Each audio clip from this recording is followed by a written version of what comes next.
snitches get stitches. You know, for the prisoners themselves, there must have been a balance of like, you know, I want to get on with the prison guards, but I can't be seen to be too overly friendly because then it might isolate me, etc. Is that kind of a balance that needed to be struck? Yeah, definitely. Like wherever you went, you always had a grass on each and every week. There'd always be a grass on there, whether they were doing it for their own benefit or what, you know, which was 9 times out of 10 because they'd want to go to a lower category prison.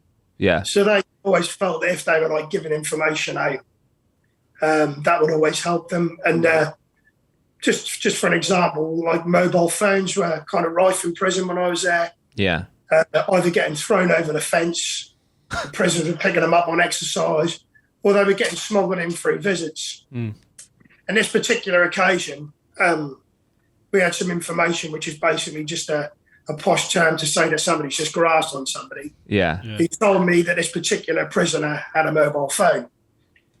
So I was like, okay, yes. So you sort of like do the correct paperwork, which is an absolute fucking nightmare in a prison. And then you go and what they call spin this guy's cell with him in there. So he got to this guy's cell and he said, look, I said, I'm not gonna fuck you, but I'm not gonna lie to you. With that information that you've got a mobile phone in your cell, we can either start upsetting all your belongings in your cell, turning it upside down. And I don't mean like fucking Shawshank Redemption, knocking everything off the cells. You'd have a bit of respect for the guy's cell. So you'd start with a strip search on him, and for decency, you want to be like you'd see on the TV where they'd be standing there bollock naked. You'd start with the top half first, leave their trousers on, then put the top half back on. Yeah. Then you'd do the trousers. And there'd always be 2 of you there, 2 prison officers. Just so you're not open to fucking allegations of this guy's just touched me up, you know, and all this shit. Yeah. So this particular time we're searching this guy who we've been informed has got this mobile phone, and as we're sort of strip searching him, I'm like, yeah, if you could put your jumper on, if we just start with the bottom half. We had this kind of muffled ringtone of like, and me and this other prison officer are looking at each other, and I'm like, well, that's not my phone. I haven't got a phone at you. And this prison, I'm like, look, mate, I said, you've obviously got a phone on you. Where is it? He went, look, Governor, he said, that's up my arse. This phone, he said, can you just give me a minute? He said, and I'll fucking get out. I'm like, yeah, no worries. So we've got like these fucking evidence bags and all this stuff. And I'm sort of stood outside the cell. And me and this other prison officer there with like our arms folded, waiting for this guy to hand us his phone. And you can hear the pain in this fucking guy taking his phone. Oh, mate. And I'm thinking, I don't really care how much pain you're in at the minute because I'm going to have to handle this fucking phone. Yeah. Something I really don't want to do. So I've got this evidence bag. He's pulled the phone out, popped the phone in the bag. Obviously, you can imagine the state of this fucking phone. You sort of seal the bag up, you place the guy on report, and then it goes in front of a local district judge who's going to obviously give him added time for it. But this particular guy who I'm talking about here, a day later, he came down to the office and he looks ill. He looks really ill. He's sweating. He's fucking grey. And he said to me, he said, can I have a word with you in confidence? I'm like, yeah. He said, you know that phone I took out the other day? I was like, yeah.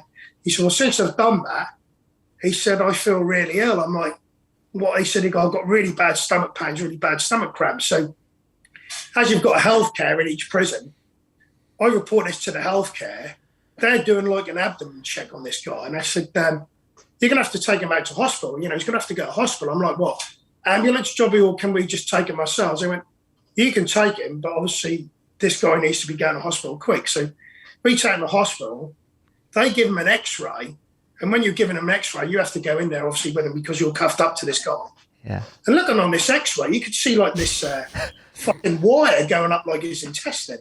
Oh, God. And I like stood there and I'm like said to this guy's doing the x-ray, I'm like going, what the fuck is that there? And he went, it looks like a piece of wire. I'm like, yeah, it does. And this piece of wire must have been, I don't know, 20 inches long. And I said to this guy, so what the fuck is that? He went, yeah, he said, I pulled the charger out of the plug so I could just hardwire into the top. And he had the charger up his arse as well. What? Oh, my God. Fucking so I'm like hell. saying to this x-ray, and there's a doctor there, and I'm like, you know, what are we going to do about this guy? You know, is he like in serious trouble? And they went, we're just going to have to let nature take its course and hopefully come out the other end, you know. But it's just Shit out of charger. it's a mad situation, yeah. He got charged for that. There's got to be a butt plug. Fucking hell, man. He just needed silent as well, didn't he? That's what- If he had silent on his phone. He would have been fine. Put it on silent, stick it on vibrate. Oh my god, that's fucking horrific. Was obviously, contraband up the arse was quite common, I'm guessing. Oh yeah, all the time, yeah. Like they had something in the prison what they called a boss chair. So anyone that came in, they had to sit on this chair. And the best way to describe this chair is, these electric gaming chairs that you have, where you kind of hold. Oh, hold the handles and it. Yeah. It looked like that. So they'd sit on this chair, and this chair would actually indicate whether they had anything sort of like secreted in the rectum. So if they had something there, they'd be like, "You're not going on normal location. We're going to put you in the segregation. You're not on your own until you hand to us what you've got secreted up your arse." Fuck. What was the craziest thing? Did you ever see like a?